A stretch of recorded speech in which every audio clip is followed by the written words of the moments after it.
Përshëndetje me së dashur, por I kthehemi në emisionin Distrikt, pas një pauze të shkurtër, është edicioni I parë për këtë sezon. E këtë sezon kam kënaqësinë që po e nisem me bashkëpunëtor të ri, në fakt është me Gjirofa Video, ku ne do të realizojmë një bashkëpunim për gjatë gjithë sezonës, duke sjellur tek ju intervista dhe debate ekskluzive të showbizit. E sonte kam kënaqësinë që ta nis këtë debat me 3 mysafir, ku do të flasim për një temë e cila na ka përcjellur gjatë këtyre ditëve të fundit edhe javëve, duke ndjekur reality show të vendit tonë. Sonte do të flasim pikërisht për temën e rrjeteve sociale në përhapjen e shantazhit dhe bullizimit. E kush më mirë do na flas për këtë temë sonte, përveç se personazhe të përfshira të mediave, sonte kam kënaqësinë që të ftuar të kem Dren Gërguri, profesor në Departamentin e Gazetarisë në Universitetin e Prishtinës, I cili më së miri e njeh rrjetin e dezinformimit mediatik. Dren, mirëmbrëma dhe mirë se vjen në Distrikt. Mirëmbrëma, faleminderit për ftesën. Përveç Drenit, sonte të ftuar kam kënaqësinë që me neve është edhe moderatorja Flodina Ferizi, moderatore lajmeve. Flodina, mirëmbrëma dhe mirë se vjen në Distrikt. Mirëmbrëma, kënaqësia është ime.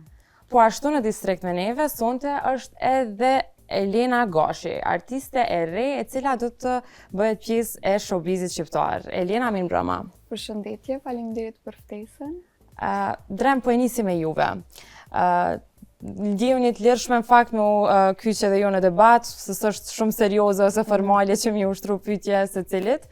Kështu që Dren, si e sheh këtë pjesën e lajmeve të fundit, ndoshta ti ki eksperiencë më të gjatë në botën e mediave, gazetarisë, sa ka ndryshuar kjo në fakt prej kur I ke qenë ti pjesë e gazetarisë edhe sot? Sa janë të prirur njerëz me kliku më shumë lajme të dramave online ose të skandaleve? Unë besoj se ka ndryshuar nga 2 aspektet, edhe nga aspekti I mediave dhe mënyrën se si mediat I përgatisin për mbajtjet, qoftë lajm, qoftë mbajtjet e tjera, dhe se si ato I përzgjedhin disa caktuara për të qenë më përpara themi me fokus në media sociale posaçërisht, po edhe ka ndryshuar mënyra se si qytetarët çfarë preferencash kanë ata për të marrë informacione për tema që atyre ju interesojnë. Ajo se çka është e rëndësishme është që ne në gazetarit përpiqemi gjithmonë të mbajmë fokusin të interesi publik, sepse aty është roli I gazetarisë. Cili është interesi publik në fakt? A është interesi publik ai që po I sjell këtu, ndoshta që po I jep më shumë fokus këtyre lajmeve që kanë drama, kanë skandale, edhe shantazh në fakt. Se kryesisht të shohim që nëse një gafë bëhet në lajme qoftë ose edhe në botën e showbizit, gjithçysh ka me marr fokusin e memeve edhe të bullizimit të atij personi. Tash a ka fajin publiku apo mediat që japin fokus këtyre lajmeve? Tash nuk është interesi publik, është interesimi I publikut. Pra edhe është natyrshme që publikut mund të interesoj shumë çka, diçka që ndoshta nuk do duhet të ishte në media.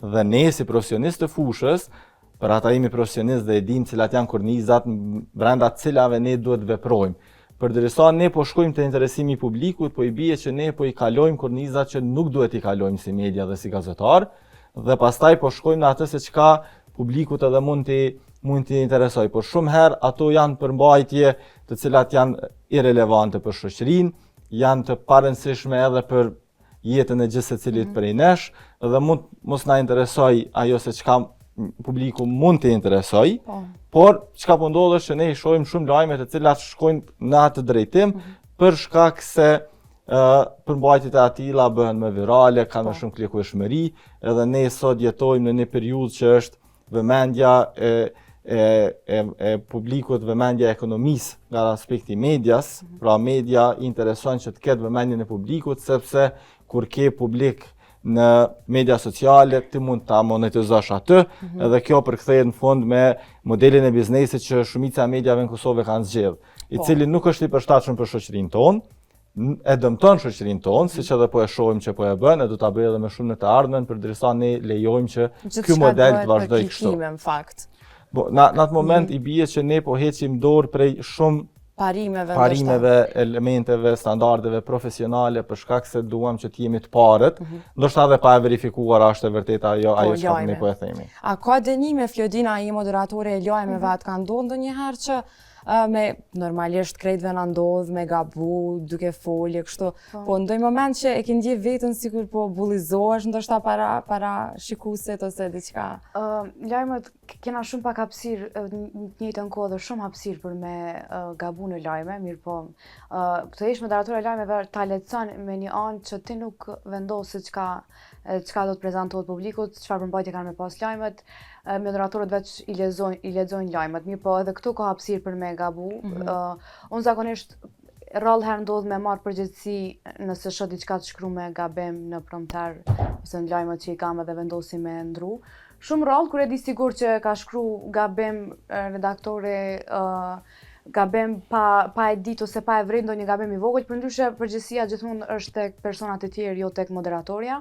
Ka pas raste kur kam gabu. Përgjegjësia në fakt është te personat e tjerë, kështu nëse e shohin, po ti je direkt ai personi me publikun që publiku në fakt mendon që përgjegjësia është veç te moderatorja, çkado që shfaqet edhe çkado që lexohet në lajme, përgjegjësia është tek moderatorja, por kur jena tek pjesa e dënimeve, tek dënimet për shembull mbrana në atë televizion ose në atë kompani, e dim që nuk funksionon ashtu. Ka pas momente kur kam bë gabime normalisht, mirë po... Cilat kanë qenë ato, nëse mundesh me ndonë një me publikun që u kun diçka pak më... Gabimi jam ma i madhe që e kom bërë që e kom lexuar mbiemrin e dikujt budalli. Mbiemri kom budalla. Jo, budalli kom mbiemrin, kom thënë budalla. Do të them kështu. Mbiemër i huj? Jo, kom mbiemër këtu në Kosovë. Budalli ka qenë mbiemri, edhe para se me hyj lajme, unë gjithmonë para përgatitna. I lexoj lajmet edhe thash Flodin gjitho dosh mu koncentru se më rosh me thonë budalla edhe qasaj që ju friksova që ato e bona. Lajmet janë live edhe tash po është mundësia edhe me i këshu në YouTube edhe sikur lajmet, sikur emisionet e tjera janë shtë edhe në televizion, në televizor mundësia për me i rikthy. Nuk i ikë kur gjatë publikut, që i ka ikë fatmirësisht në vetë e Do me thonë ki pas fatin që nuk e bu virale. Po, kom pas fatin që nuk jam bo virale, se natyrisht edhe për personin në fjallë është ofendem ka qenë edhe. Unë jam djetë te për kash, u ka momenti ma i siklat që më njëtë në temë, mirë po besoj që edhe publiku edhe personat në fjallë e kuptojnë që munden me ndodhë gabimet të tilla. Elena, po ti qysh ishe krejt këto, duke qenë se tash ti veca ke fillu në fakt me ju bashkangjit botës showbizit, kemi pa që ke bo disa kovere duke këndu edhe je akoma ndoshta e rinë mosh. Qysh ishe, sa kanë ndikim këto bullizime ose ndoshta komentet ndryshme në rrjetet sociale kundrejt një artiste? E kuptoj. A ndikojnë këto te ti personalisht? Fatmirësisht, personalisht nuk kanë ndiku asnjëherë komentet negative, se normal që krejt personat nuk mujnë me na dasht, ose nuk mujnë me u dokt mirë për krejt personat, gjithë se cilit mi u pëlqy, mirë po ka me pas gjithmonë një grup që ka me të pëlqy, një grup që s'ka me të pëlqy, edhe mas ne i shkan edhe me komente pozitive edhe negative, edhe pse zakonisht këto lloj bullizime, menoj që janë nisin si lloj hajgare. Po në fund nuk e din ku e kanë fundin, se zakonisht u menoj që edhe dikush që fillon me bullizu dikën, aty veç e shpreh pasigurin e vetë, edhe ka gjithmonë atë frikën edhe tendencën që me rujt vetën mos me u dok i dopt. Pastaj gjithmonë është Është interesant se bota e showbizit shembull vjen pak më shumë të atakum, ndoshta se sa lajmet ose moderatorët e lajmeve the edhe vetë që e kanë pak më pak këtë aksesin, edhe pse kemi pa kështu në përbot shumë që ndoshta ju ka lëviz karrika në lajme, në transmetime live, se gjithçka është e mundur, po kryesisht për skandale njihet bota e showbizit. Edhe përsa ato po pësë është një farë diferencë, nështë sa mujnë me ndiku këto tek ti? Po kuptoj, zakonisht qysh edhe kom një shumë raste nuk është se ndikojnë të neve artistave personalisht, mirë po mundet me pas shumë raste që familjarët tonë prekën prej komenteve të njerëzve, se nuk e kuptojnë që na thjesht jem të njoftum për që ato komente që kena me i pritë, se thjesht unë kur dalë dikon, që është tash më herët nuk e pres me mdash gjithkosh, se jo krejt njerës mujna me u përshtat me njoni tjetrin. Po nëse nuk ishin kanë edhe komentet negative, na s'kishim mujtë me mësu diçka të re, ose diçka që po ju pengon njerëzve, që na si artista mundohem me përçu një mesazh sa më të mirë, sa më të qartë për gjeneratat e reja, për krejt Po Elina atje në fakt jenë më shumë të re. Po. Edhe ne e pam që këto kohën e fundit është komentu mjaft shumë bullizimi që ju ka bu një banore mjaft të re në një prej reality show të vendit tonë. Edhe ka pas shumë reagime prej edhe deklarata prej personazheve tepër të rëndësishëm ndoshta që janë në botën e showbizit. Çush e keni pa krejt këtë bullizim që u bë ndoshta për ato që po thotë edhe Dreni vetëm për klikime. Sa duhet të lejohet që vetëm për klikime me shku deri në atë nivel në një moshë shumë të re me u bullizu ose me pas komente ndryshme për një vajzë? Unë mendoj që dy personat e tjerë, vajzat e tjera që ishin duke bullizu, kanë qenë në afektin e adrenalinës edhe kanë ditët e para e kanë marrë me shumë energji të teprume lojën, e panë edhe reflektuar që të dyja, secila në mënyrën e vet, edhe e panë se çka kanë vepruar. Natyrisht që kanë qenë shumë e rëndë si publik për me pa pamje të tilla, mirë po, unë mendoj që një person, sikur se e tha edhe Elena, kur fillon edhe i hyn rrugës së showbizit ose qoftë me rrjete sociale, qoftë me kur e din që ka me pas audienca të ndryshme dhe jo veç ato që ti e zgjidh si person, si audiencë, kemi u përballë me komente të ndryshme, kemi u përballë me bullizime, ndoshta edhe me shantazhe, pak a shumë ti e përgatit vetëm për me u bë imun edhe me i përballu çdo komente. Normalisht edhe Eliona e pat hallin e familjarëve të vet, një që shpotat edhe Elena, se na ka njerë për vetë jena shumë atë fort për me i përballu që ato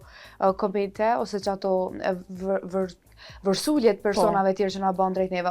Unë përveç si moderatore e lajmeve kam përvojnë këtë aspekt edhe për kana rrjeteve sociale ku e kam një audiencë këgjë më të madhe se sa, ndoshta edhe më të madhe se sa tek lajmet për shkak që jam direkt me audiencën, është veç unë edhe audiencë jam, nuk kam një kanal ndërmjetësues mes meje dhe audiencës. Jam përballë ato ndoshta ndonjëherë me komente negative, dhe pse fatmirësisht nuk kam pas shumë, ka pas në raste të caktuara të rralla, edhe unë po them që bash imun. Ma herët jam shumë person që kam mendu shumë jam shqetësuar se çka mendojnë tjerët për mua. Në fakt po flasim edhe për një ndikim shumë të madh që është një numër më i madh i komenteve tek Eliona, shembull, ku kishte reaguar edhe këngëtarja Adafina Zeqire, që ajo normalisht që mendoj që çdo figurë e publikut të showbizit që ka ndikim, kur del me një deklaratë tillë ka një farë impakti që e përkra çdo lloj problemi ose bullizimi që mundet me u bë në reality show, shembull, ose kudo tjetër. Kështu që mua më ka pëlqyer tepër deklarata e saj, po në anën tjetër ka ndalë gazetar, po sikur Florian Halili që e kishin thujt se me ofendime Dreni. Duke i thënë që këngëtarja ka dalë barkun sa koshi. A duhet me u dënu këto fjalë bullizuese kundrejt një personi që ka imazh kaq publik edhe të rëndësishëm ndoshta për audiencën, siç është artiste e njohur edhe ka një bagazh të madh në fakt, edhe me dalë një gazetar me thujt me asnjë ofendimi, çu sheshati këtë? Nëse e kemi për dënim, dënimi mund të jetë moral aty, sepse s'ka të bëj me shkelje ligjore në një shprehje atill. Por çka është e rëndësishme është që ne duhet ta kuptojmë se e kemi 1, 2, 3 reality show në Kosovë, edhe çfarë mesazhesh po i përçojnë ata të rinj tanë kur shohin përmbajtje të atilla në TV. Në të njëjtën kohë janë ata të rinj të cilët edhe në shkollë nuk është që diskutojnë shumë për këto tema, nuk është që përgatiten shumë se si ata edhe të ballafaqohen, po edhe në njëjtën kohë ta dinë se deri ku është kufiri. Problem që kemi ne zakonisht është që ne se kuptojmë edhe kur e bullizojmë tjetrën. Për shkak se e marrim me humor edhe mendojmë që pavarësisht se tjetri ndjehet keq, ne qeshim edhe kjo është në rregull. Pra asnjëherë nuk dalim në atë se si tjetri ndjehet, sepse nëse tjetri ndjehet keq, atëherë ti s'po bën humor aty. Nëse dy qeshni, atëherë ajo është në rregull. Pra janë disa elemente që e përcaktojnë atë pjesën kur ti po i kalon kufejt edhe kur je brenda kufejve në mënyrën se si sillesh. Çka ne duhet përcjellim është që është shumë e rëndësishme që në këto programe që po shikohen shumë nga të rinjt, çfarë modelesh ne po ju japim të rinjve për t'i parë ata dhe që t'i kenë model për të ardhmen e tyre. Apo bëhen mediat, krahas kësaj që tha Flodina, që ne kemi një rol pak ose një audiencë më ndryshe në rrjetet sociale. Tasha kanë fillu mediat për me marrë më shumë klikime, me u bo sikur këto tiktokerat që po... Me ndjek audiencën e Po me TikTokut. ndjek audiencën e TikTokut. Shembull, s'kan kurfar kufire, veç sa me u bo viral e thojnë edhe një fjalë ofenduese dhe denigruese për dikën tjetër. Sikur shembull kjo e Barkun Sakoshi për Dafina Zeqiren. Po, ne duhet ta dim që të qenit gazetar ke standarde profesionale, të cilat i respekton. Për TikTok nuk ekziston, as Facebook, as tjera media sociale. Edhe kjo është një prej diskutimeve që unë shpesh e bëj qoftë me student, qoftë në trajnime të ndryshme, sidomos me të rinj në shkollat mesme për shembull, edhe i them, a keni dëgjuar ndonjëherë për standardet profesionale të postuarit media sociale? Pra nuk ekzistojnë ato. Ajo lejohet përderisa ti nuk e cënon të drejtën e tjetrit, nuk e fyn tjetrin, telefoni shkruan tastiera, gjithë ato që ti i shtyp, ato do të shkruan aty. Por ne duhet ta dim që të qenit pjesë e mediave sociale është përgjithësi. Pra, secili prej nesh, çka do që ne postojmë në media sociale është e barabartë me atë që çka po e themi tash këtu, që është në një emision TV.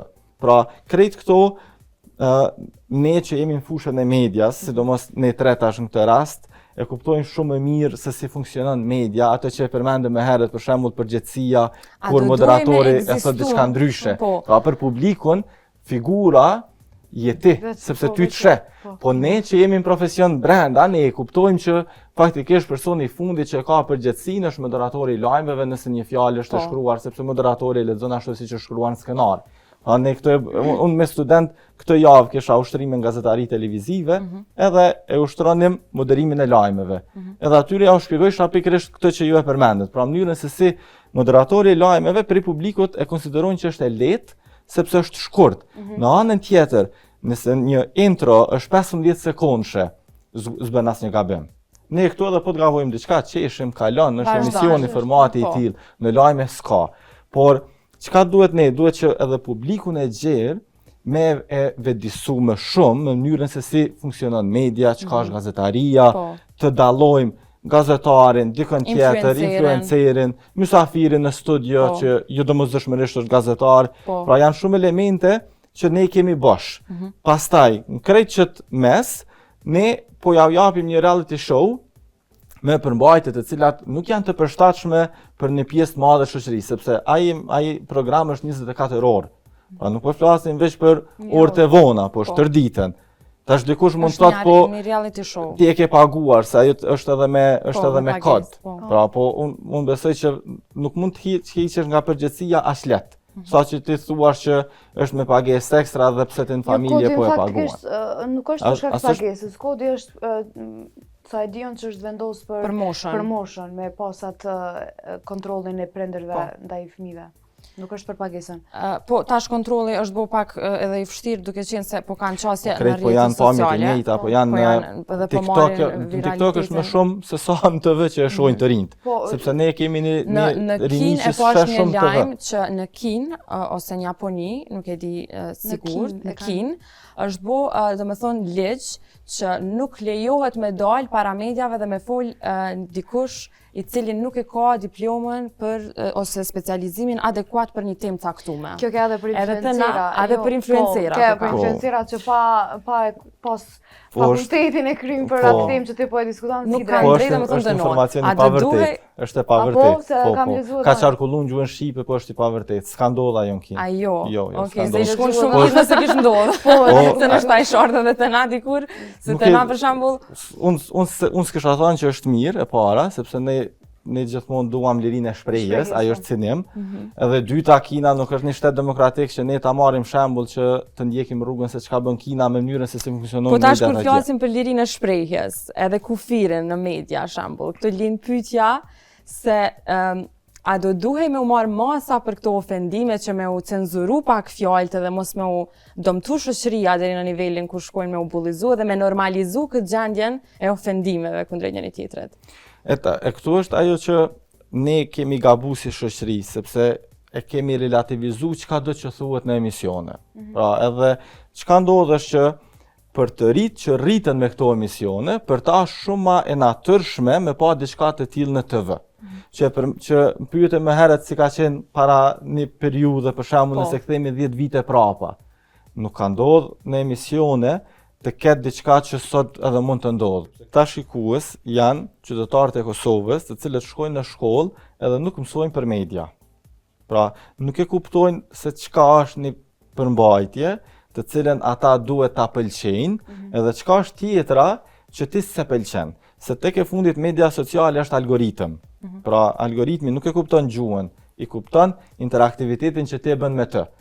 Unë kam TikTok, po TikToku im është me NBA, me sport. TikTok është edhe ai. Pse? Sepse algoritmi i TikTokut e ka kuptuar që kur te unë del një përmbajtje që mus më pëlqen, unë e kaloj shpejt.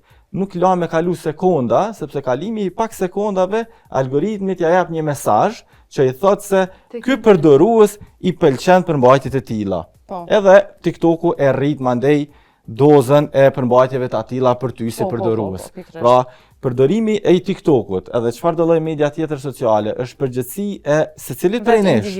Pra, ti nuk mund ta kalosh natyrisht TikToku ka përgjithësinë ne kundër një fenomeni, edhe s'mujna me luftu këto se kjo është. Që i bie që ne duhet punojmë në arsimin formal edhe jo formal, që të dimë se si ti përdorim media, se fakti që ne kalojmë në bullizim në media sociale është sepse ne ndoshta edhe se kuptojmë së pari bullizimin, edhe dyta se kuptojmë ndikimin që ka media sociale në shoqëri. Pra, qoftë për të mirë nga njëherë që mund ta përdorim natyrisht, po edhe për anën e keqe që mund ta ketë, anën negative që mund ta ketë ajo. Elena, a ke menduar ndonjëherë me u tërheq ndoshta pi botës showbizit ose prej këndimit edhe pasionit që e ki veç shkaku i këtyre bullizimeve që mund me u shtru ndoshta ose kjo ana negative që po e përshkruan edhe drene? Normal, fillimisht jam në një fazë të fillimit, mirë po shpresoj që s'ka me pas qatë mendim, e deri tash nuk e kom pas këtë mendim, me ndërprej punën, muzikën edhe artin, për arsye se prej e vogël jam marrë me këtë punë edhe mendoj që qoftë se na si shoqëri punojmë, edukohem, arsimohem, edhe në fundit vetë disohem për qysh me usill me njerëz të tjerë, po fillimisht qysh me usill me veten, atëherë na mujna gjithçka me bo me funksionu. Secili sen pastaj mendoj që ka me pas një bukuri, po mendoj që duhet me qenë pak ma empatik mes njerëzve, se kjo lun një rol shumë të rëndësishëm, se në qoftë se unë jam për shembull ma empatike, po mendoj me dikën tjetër, nuk më lën hapësirë për me e bullizu. Se unë e kuptoj për shembull gjendjen që ndodhet, se dikush mundet me u ndi shumë keq, edhe mendoj që mundet me ul vetbesimi, ndoshta edhe dita i prishet prej një fjalës. A të ka ndodhur ndonjëherë me lexu kështu në rrjetet tua sociale ndaj koment që të ka ndiku të ka prik edhe? Po, jo se jam prek ashtu shumë, mirë po komente ka pas. Paraqitjen e fundit që e kam pas, nuk është se ka pas ashtu shumë komente negative, mirë po edhe pato s'ka qenë. Po ma tepër gjithmonë janë do komente. A kishe hym Big Brother, a mendon që kishe mujt me bu ball këtë komentimin po edhe të nkohen vëmendjen kaq të madhe të publikut në një moshë kaq të re? Po kuptoj. Pavarësisht moshën e njëjtë është edhe ajo banorja Eliona. Po, 18 vjeçare. Problem. A mendon që është e dëmshme? Nuk e di, besoj që isha mundu, në qoftë se kisha pranu najherë me qenë pjesë Big Brother, isha mundu që me jep një mesazh sa ma edukus, po mendoj. Jo në rastin e tillë që na pajtëm kjo lloj platforme që është në përcjelljen 24 orë, domethënë gjatë gjithë ditës edhe gjatë gjithë natës, mundë me i pa tu flajt personat që nashta nuk na ndodh shpesh. Po përgjithësi kështu kasti i banorëve që na dasht e pa dasht, po s'po kemi mundësi me evitu. A mendoni që ky kast i banorëve ka kriju domethënë këtë energji ndoshta që loja duhet me u fitu me bullizime ose me një farë?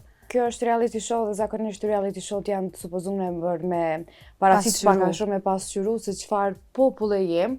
Mirë po, në këto reality show, zakonisht bëhet përpjekje për me gjetë persona që janë ma provokativ qoftë në pjesën e karakterit ose edhe mënyrës si qysh janë debate ose më kanë persona pak ma ekstrem, qoftë në stel, qoftë mënyrën e jetesës, profesionet që kanë, e dim që ka lashmëri të personave aty. Brenda, në fakt shumë që... Ka bia është personazhe ma ekstrem, ku këto reality show shpeshherë mundohen me i normalizu do sene që për mu edhe për shoqërinë nuk do të me qenë normale dhe nuk do të mu normalizu. Është okej. Cili ka qenë sta rasti ma ekstrem që e ki pa gjatë lojës brenda që është bu video viral edhe tu ka doke tepër? Unë nuk e kam pa, mirë po kam dëgju për zhveshjet e... Po, natën e parë që... Po, përderisa e merr një person të tillë, padarsh me paragjyku, nuk mundesh me prit me shpërndon dashta shumë vlera. Në anën tjetër mundet me qenë interesante dhe mundet me qenë ndoshta mirë për publikun për mos me paragjyku personin në bazë të profesionit që ban, përndryshe bia deri tash nuk është që ka qenë me sjellje të keqe ndaj dikujt. Në fakt ajo po më duket po bën më shumë lojë dhe po është më aktive se shumica e banorëve, edhe pse ka stilin ekstrem. Po. Mirë po nuk po është bullizuese ose... Jo, as pak, po. Shumë e sjellshme po është. Dhe kjo po të jep një mesazh tjetër që nuk do të me paragjyku se cili person mund të me bë me trupin e vet dhe me jetën e vet çka do të ban, për sa kohë neve nuk na cenon. Mirë po normalisht ato skena që i përmenda janë dëmshme dhe nuk do të me u leju. Mirë po momentin që merr persona të tillë pritet me bë, edhe di që këto janë përfitime që...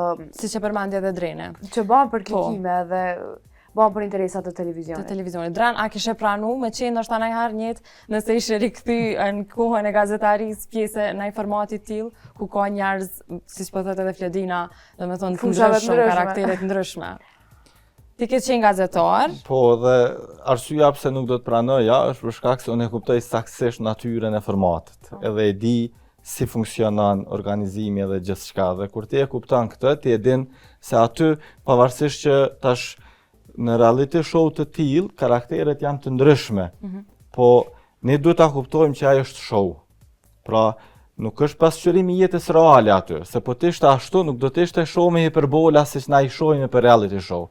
Aty hiperbolizohet, bëhet më interesant sepse është show. Po edhe pajtona me këtë që po thotë Klodina se deri dikun është pak një far pasqyrimi i njerëzve se çka mendojnë, se ata kanë me bënë një pjesë shkurt show, po 24/7 nuk domethënë janë pak vetvetja. Kanë me shfaq veten.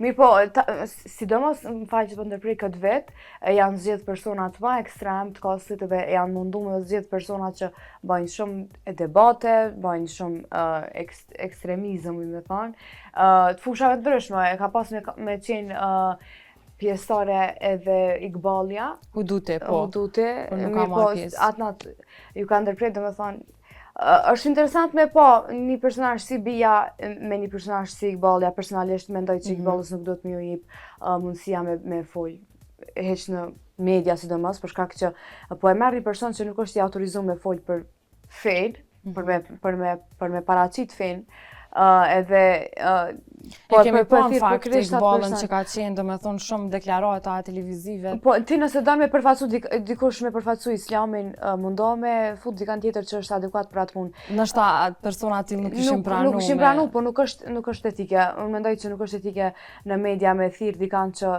ti e din që është të bë dezinformat për një fe ose për një temë caktune, nuk është profesioniste e fushës, dallon me ardh 2-3 persona që asnjëri si janë profesionistë dhe nuk shfaqemi si të tillë, edhe folin për një temë caktuar, japim mendimin ton, por jo me u marr si person adekuat që mundet me fol për një temë caktuar dhe me përfaqësu Islamin ose rregullat e Islamit. Për mua çka është shqetësuese është fakti që ne veç i shohim të ri tan që shpesh herë nga bullizimi në media sociale kalojnë në dhunë fizike në shkolla, edhe mesazhe të ngjashme ne po ja japim edhe me një reality show.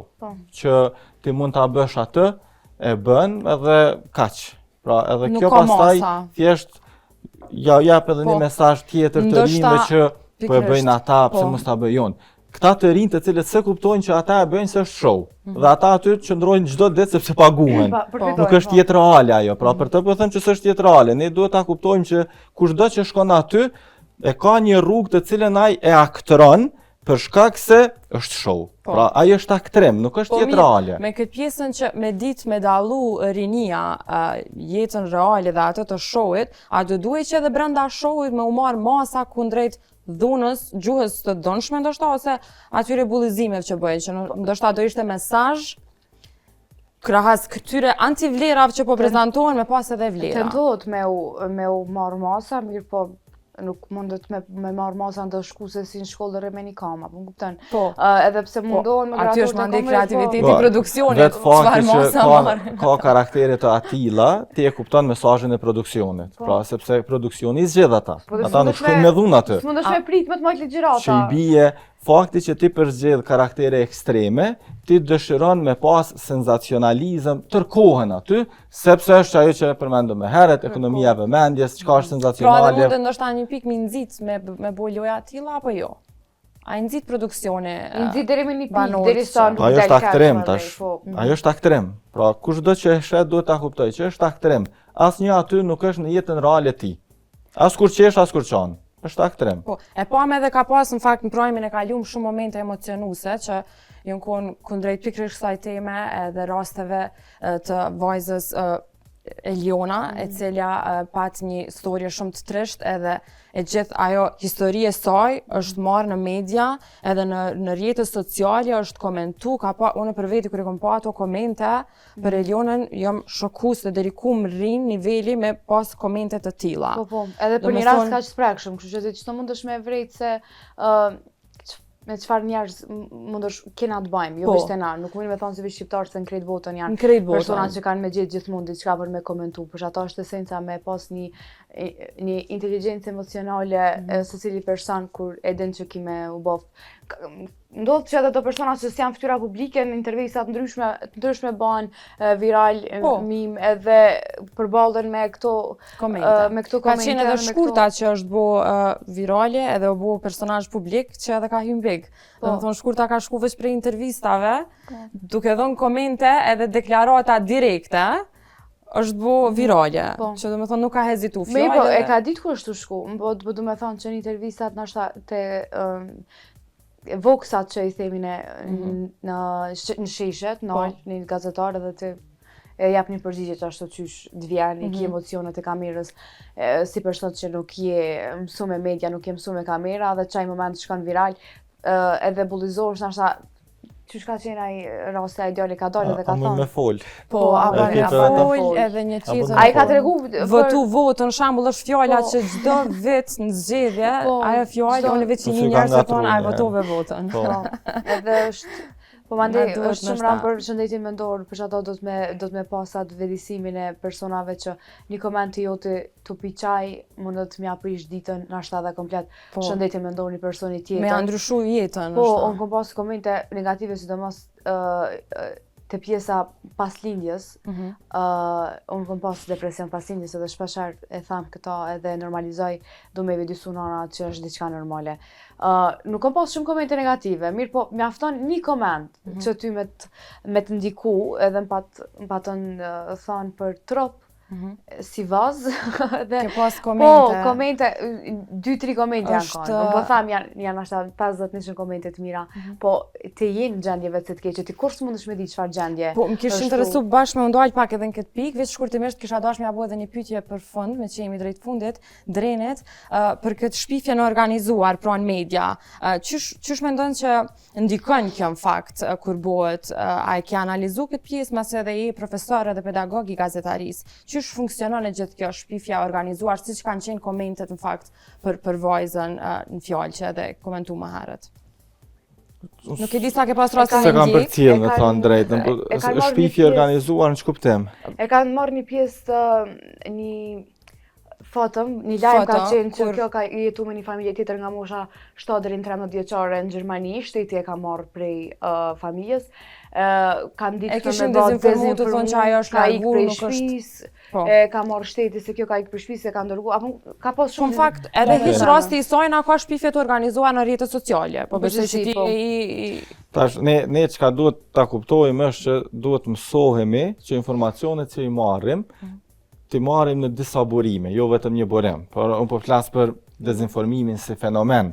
Po. Pra edhe nëse ne marrim një informacion ose një lajm prej burimit X, nëse është relevant, do ta shohësh edhe në burimet e tjera, sepse relevanca e bën që edhe gazetarët e tjerë, mediat e tjera do të raportojnë për të.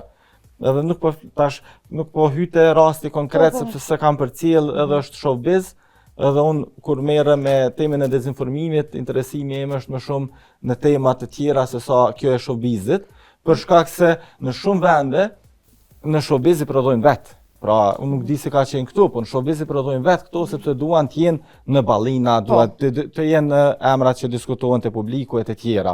Po në përgjithësi çka ne duhet të dimë është që ne gjithmonë duhet ta kemi të rëndësishme kush është autori që po e prodhon atë lajm, atë informacion, apo e gjen edhe dikun tjetër, edhe në çka po bazohet. Pra, nëse unë publikoj një lajm për një përleshje, unë do ta kem një raport policisë që i bie unë kam konfirmimin prej policisë se ka ndodhur ajo. Nëse nuk e kam brenda lajmit, gjasat janë që Nuk është e unë s'është e vërtetë, unë e kam Po me tribuar siguri atë. ka dënim për këto shpifje.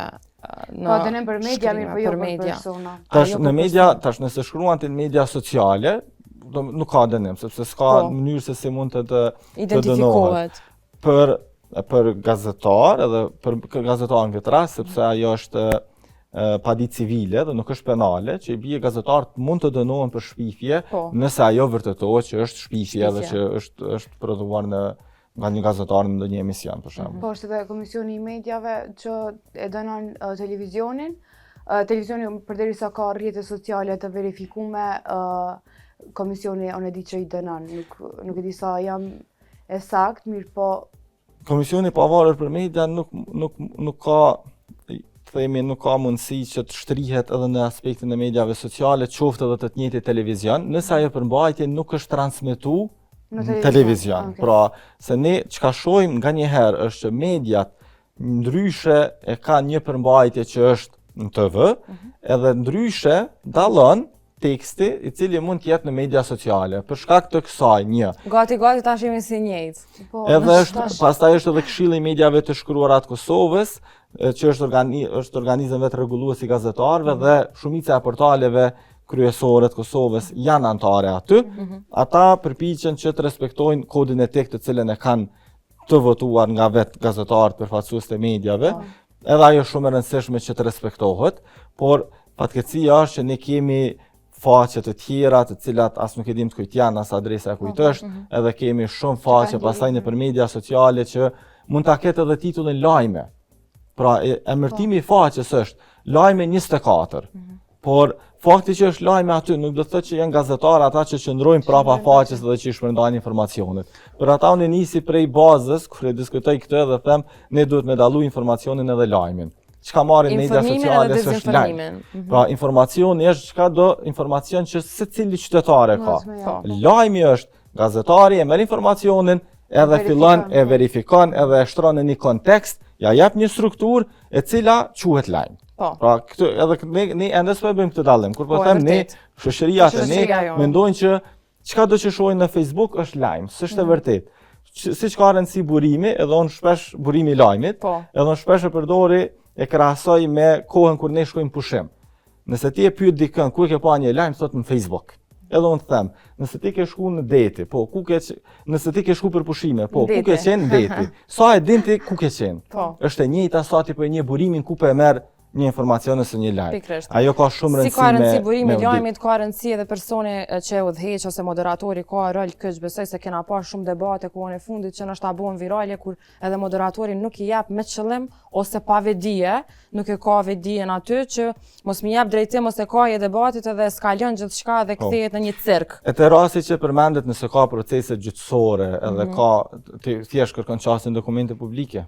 Letë është ajo për me u vërtetu, te- qoftë edhe jashtë vendit, jo veç për Te Kosovë. vërtetar, mirë po, ajo më është bë virale dhe krejt plot persona, publiko, audienca e kanë marrë si të mirë qenë, ashtu që kanë lexuar se na jena të prirur si shoqëri me besu diçka negative shumë ma shumë se sa me besu diçka pozitive, edhe pse dol familja vet me një reagim dhe tregoj se çish ka qenë situata, mirë po jena të prirur Unë me i për besu. mendimin tim, ne duhet të jemi të prirur të ndjekim lajme që kanë interes publik, pra ato të cilat ndikojnë në jetën tonë. Një lajm i tillë ka rëndësi për një grup të vogël. Krejt pjesa tjetër merret me diçka që është e parëndësishme për ta. Po. Këtu është interesi publik edhe interesimi i publikut. Pra interesimi i publikut është me e ditë saktësisht çka e ka ndodhur një vajze. Mirë po çfarë interesi kena kur gjë? Interesi publik nuk ekziston. Për ata Interesi media ndoshta duhet me është, bëj po. që dallim që s'po e bën. Se ne po shkojmë te interesimi i publikut. Po. Nesër interesimi i publikut ty të thot, unë dua diçka që është 18+.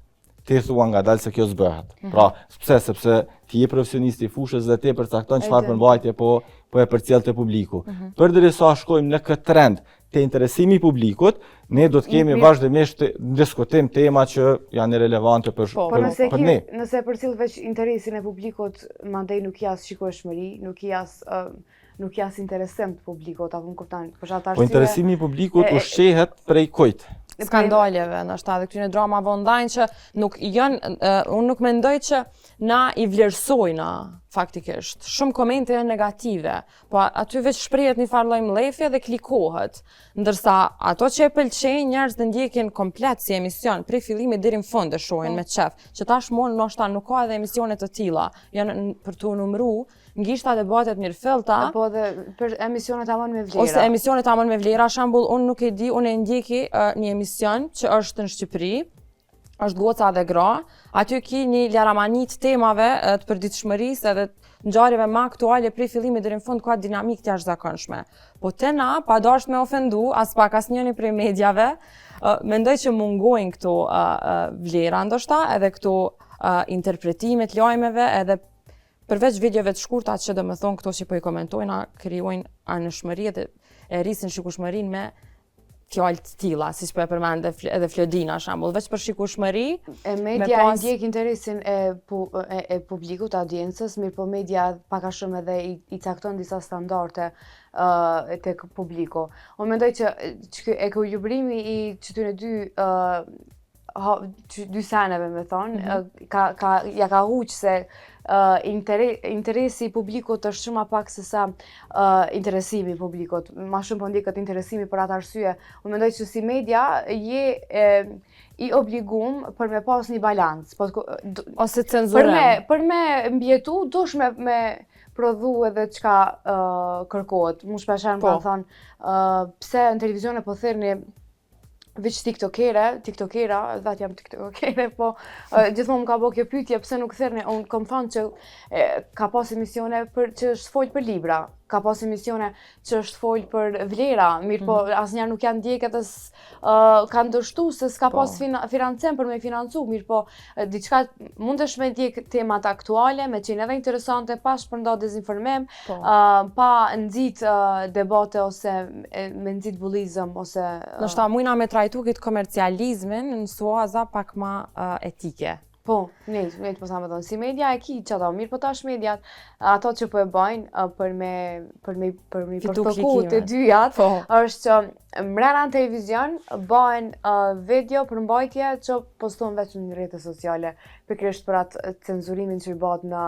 televizion, nuk transmetohen fare në televizion, transmetohen veç në rrjete sociale, mediat e bajnë televizion. Tash edhe mediat janë pajtu po mdoket me këtë fenomen, kështu që po i lejojnë shumë. Po dosh me mbjetu, unë mendoj që nuk mundesh me mbjetu kur tash komplet fokusi i audiencës është tek rrjetet sociale, kështu që ti duhesh me mbajt edhe medjen tradicionale për një kohë me u përshtat. Po, me u përshtat edhe me qenë aktiv edhe në rrjetet sociale, mirë po, normalisht su e kontrollu përmbajtje. Po mos harrojmë që është me lehtë kur shkon te interesimi i publikut. Është me lehtë realizohet diçka, po, sepse profesionalisht e heq dorë prej shumë parimeve, sa më shumë që heq dorë prej parimeve profesionale, një përmbajtje është sikur dezinformata prodhohet më lehti, sepse s'ka kur far parimi. Edhe sot me inteligjencë artificiale me 15 sekonda prodhon tekst, fotografi, video, gjitha. Po mirë, përveç kësaj dhe jemi drejt minutave të fundit gjitha këto që i diskutum, deshta edhe nga një pyetje për fund, përveç këtyre anëve negative që ndoshta kanë këto reality show kudo në botë, në fakt jo veç tek ne, a do e shenit si një shtys të mirë ndoshta për karrierën e juve, Drenin e pyet apo nuk më përgjigj kështu, ose po tha që nuk do merrte pjesë asnjëherë në reality show. Flodina, Elena, Qyshe kishit po ju një hyrje mbeg edhe sa ishit përshtat ndoshta me një lloj kasti siç është aktualisht për momentin?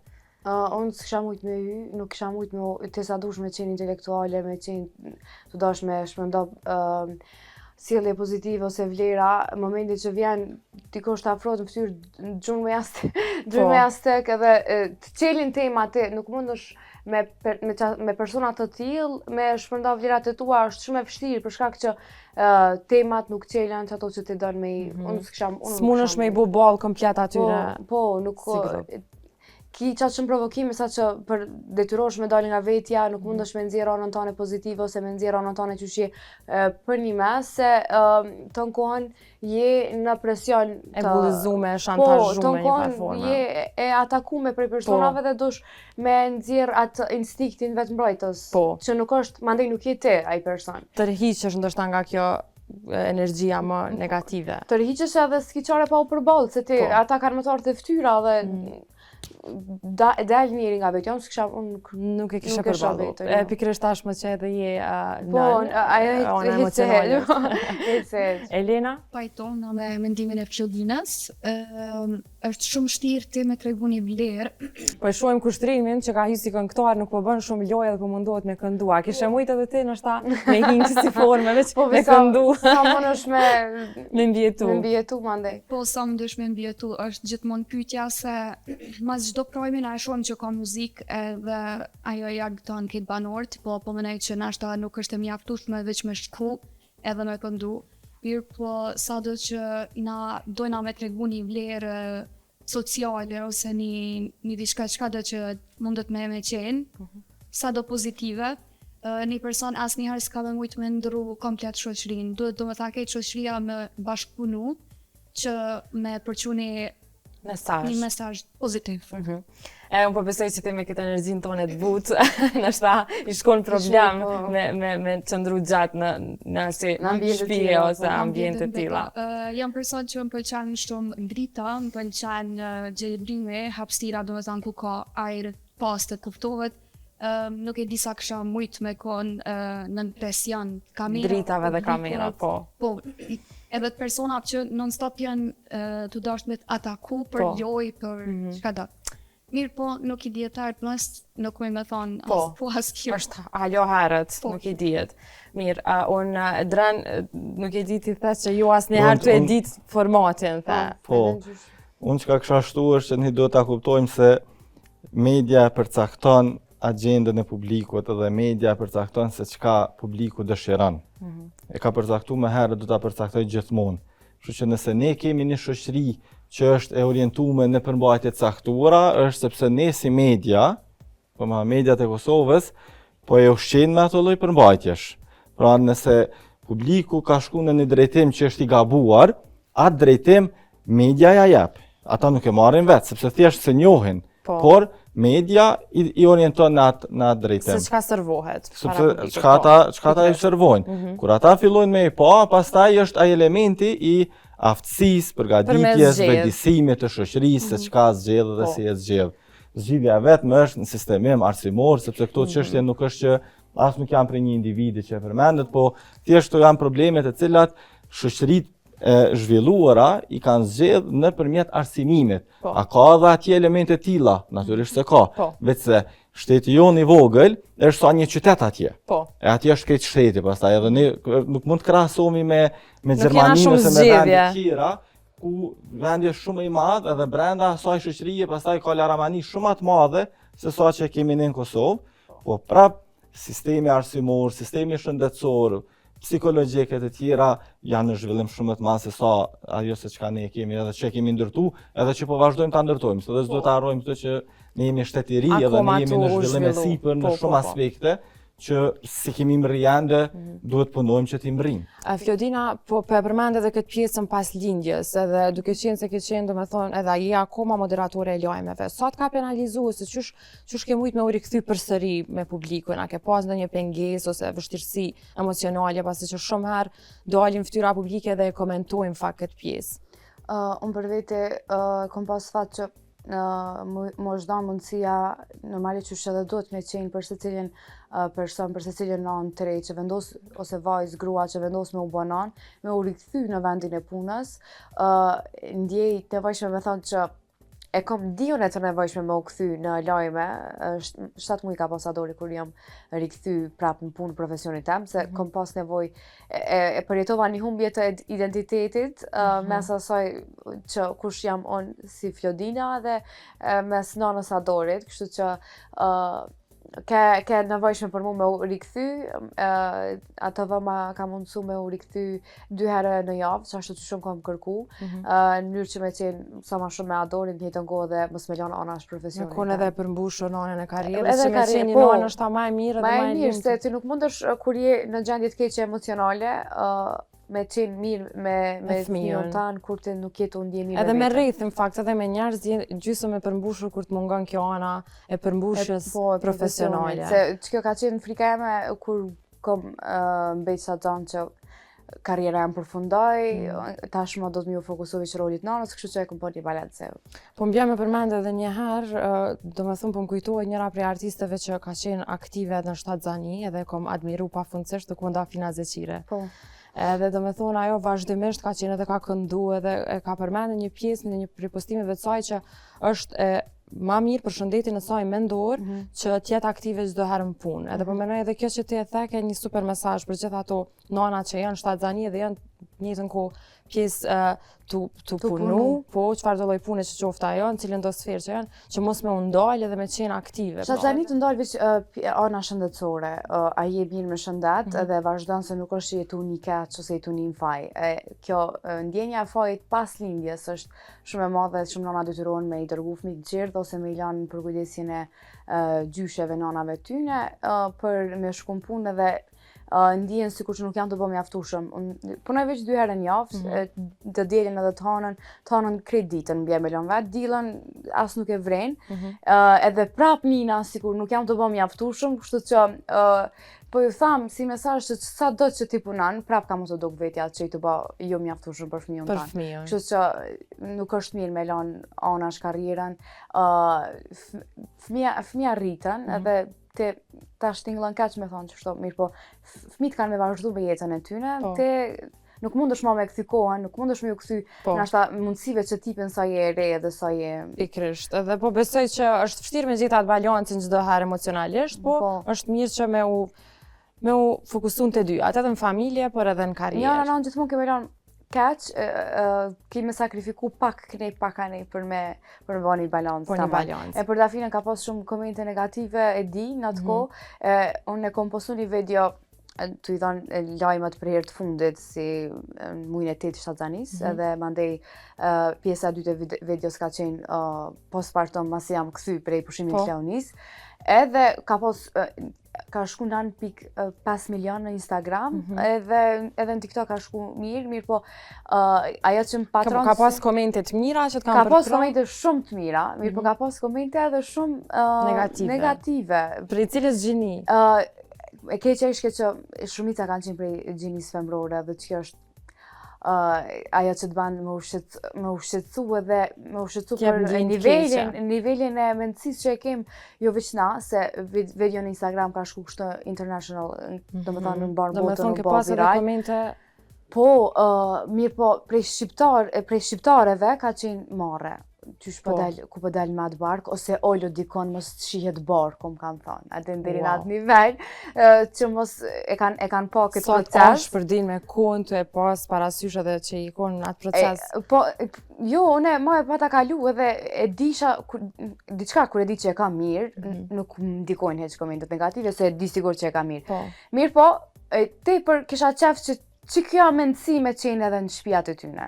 Unë e di që këta persona që më kanë komentu, s'po të vjen marre 9 muj me bark shkopusha, e di që rejat e tyne nuk i lajme për asnjë minutë, kanë mja bë krejt punë, kanë mja bë bukën. Kthehet kjo në fakt Jo, po do me thonë që nuk e kanë atë kujdes që dëshin me pas ndaj meje, nuk e kanë tek personat e tyne. Po, Familjes, nashta qikat e tyne, ose rejat e tyne, ose vetë ato kanë punu sa kanë mujnë deri në muajin e 9. Ndërkohë isha aty i dhanë lajme 10 minuta në kom, 10 minuta, vish të fol, pas kur gjo ran, as kur gjo. Mirë po e kanë cilësu marrë këtë pjesë, kështë e disha, mandej da fina normalisht që ka për masa më të mëdha të audiencës, të komenteve dhe ka pas që mu sa herë ndjeki këto në fakt më preken, duke qenë se vetë jam famën edhe mendoj që të ardhmen me kriju familje nuk më pengon as pak.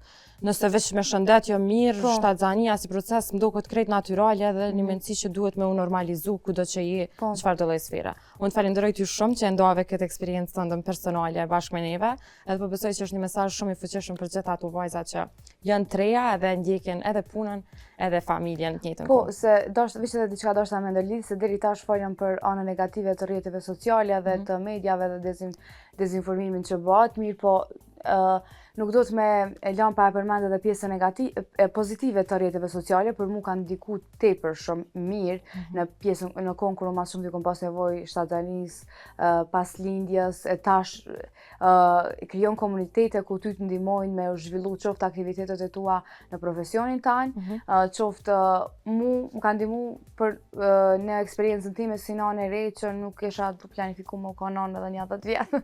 Mirë po, komuniteti në fakt që ma shumë ka qenë jashtë në shtetet e tjera, jam informu tepër shumë për sanat që do të dhe që s'do të me ba, edhe gjatë shtatzanisë dhe gjatë lindjes. Mandej është kriju dhe e kam kriju... Është edhe një platformë, do me thonë, ku ti gjenë anë pozitive dhe shëndetshme për krijimin tënë si nënë të ardhmen, ose familjen, ose edhe për krijimin tënë në profesionin tënë, në varet prej sferave që të fokusohesh, mirë po, mundë e ka dhe anën e saj pozitive. Rrjetet sociale. Mirë. Elena, unë në fakt ta bona pyetjen më herët se a do ishe je hy në një shtëpi siç është shtëpia e Big Brother, edhe the që e ki shumë të vështirë me u ambientu edhe me gjetë inspirimin, ndoshta ti si artiste brenda atyre mureve të shtëpisë. Po unë për vete nëse isha kon, e kisha zgjedh me hy veç për shkak që kam dëshirë shumë me ndëgju këngë kështu prej artistëve dhe muzikë edhe me pas dikon shpesh që kënon. Sa shpesh kënon ti në ambientet e tua familjare ose rreth shoqërisë, kur mbledheni ata kërkojnë me këndu?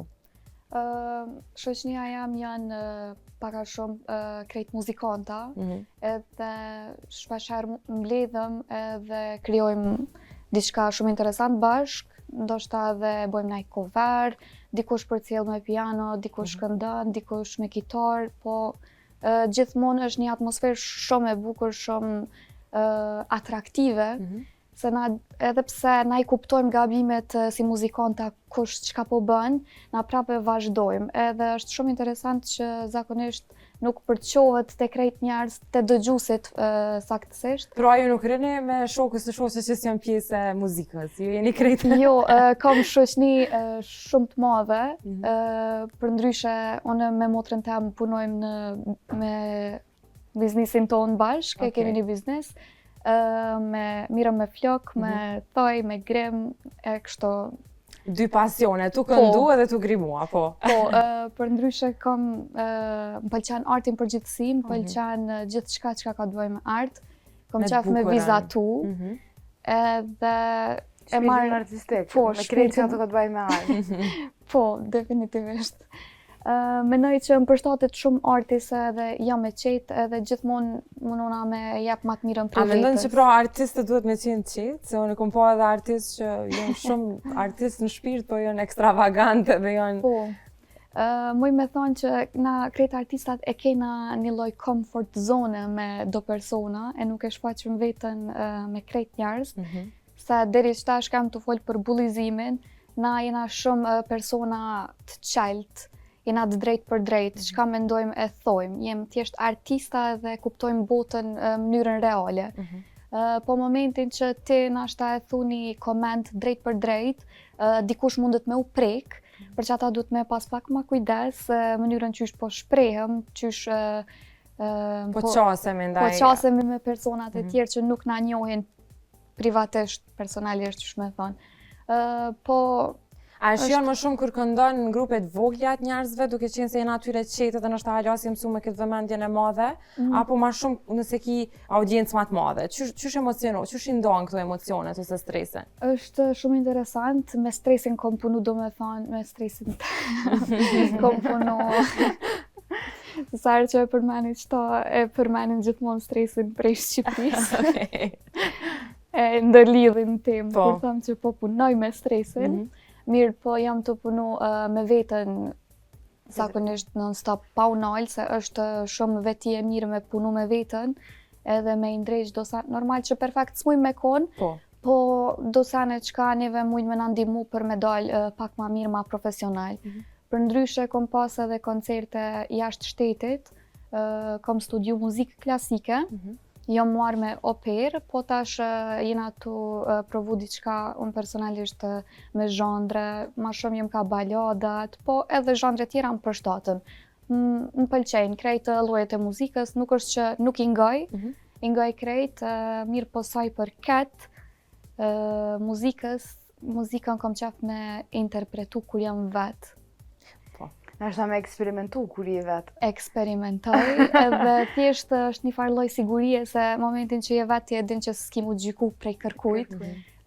Nashta dikujt si pëlqen që jetu e knu një notë, mirë po nuk është gjithmonë paraqitje e sakt që jeti gjithmonë se stresi, emocionet e koncerteve, kamerave, personave të plot, mundet me kon pak ma interesant për neve se na nashta ushtrojmë tepër shumë mirë, po kur dalim me një koncert, i shohim plot njerëz për para. Edhe ato imperfeksionet, edhe ato natyrshme që vinë që nështë nuk janë sipas rregullave të muzikës, ndonjëherë dalin shumë më të mira, se janë burojnë komplet kështu prej natyrës tonë. Prej natyrës. Do me thonë që është ndaj farë gabimit, paktën. Unë që ashtu është që shumë performanca artistike të këngëtarëve të ndryshëm, kur japin shpirt janë më të mira se sa ato që ndoshta mundohen çdo notë më fort. Mekanikisht, po. Po, mekanikisht. Kështu që çka kishe zgjedhë ndoshta ti sonte diçka me na performu duke po e përmbyllim fakt distriktin, ndaj muzikë, e di që me siguri është baladë, se dukesh që natyra jote i ka këto muzikë më të qeta.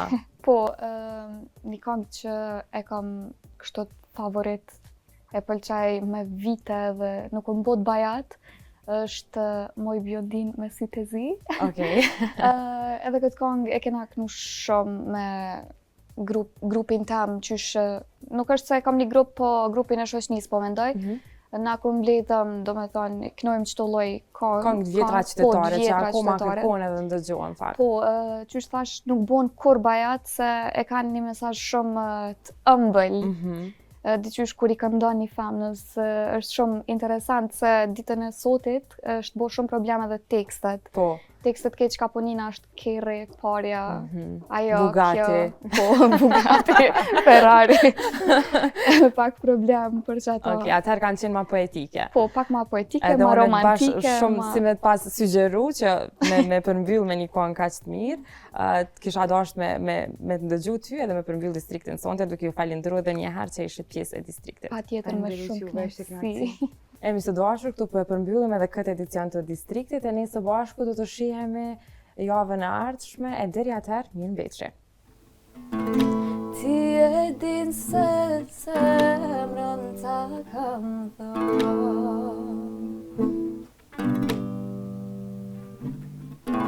Ti e din se ëndra ti kam fal. Toka le të bëhet qelë, deti le të bëhet djelë, mos haro, e imja je. Toka le të bëhet qelë, deti le të bëhet djelë, mos haro, e imja je.